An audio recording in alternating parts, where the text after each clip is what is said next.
or at all concerned about where you stand or where other members of the organization stand, it might be worth coming up with a very straightforward social media policy on what you can do and what you can't do without authorization and what you just can't do at all. Okay? How are we going for time? All right, okay. So the big question, what channels am I going to use? Because as we saw right from at the very start, the proliferation of channels that exist is phenomenal. So I'm very much, a little bit old school, but I'm very much still a fan of the idea of the hub and spoke model. That you have a hub in the middle of all of your activity, doesn't matter what it is, and the hub in the middle is your website.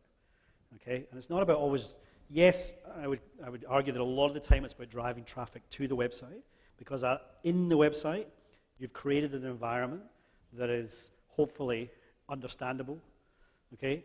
Because somebody looking at your Facebook page is going to see your last week's worth of activity, and that doesn't tell us the story of the organization. It only tells us the story of the organization in the last 7 days. And I want them to come to my website, and they will see then the full story, the full experience. They will be able to get everything they could possibly want.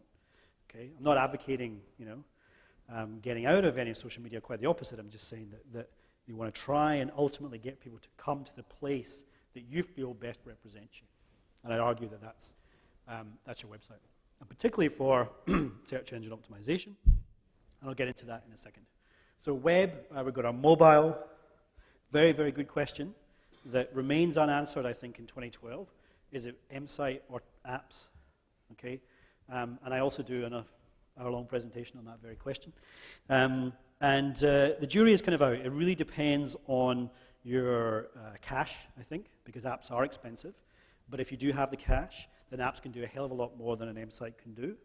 Okay, they can be much more engaging in terms of the things that you can do on an app versus the things you can do on an M-site. But if you're at all budget conscious, they'd be pushing you towards the M-site. And that's just that is a very short précis of what could take 60 minutes to talk about. All right, there are lots of different nuances within that discussion.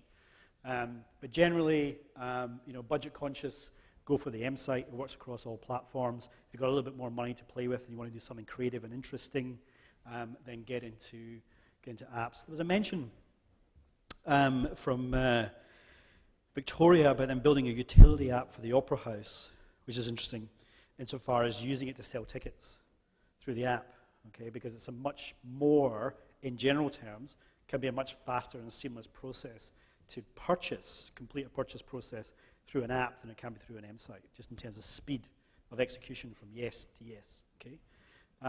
But it's not necessarily the case. You can still do that on a mobile site.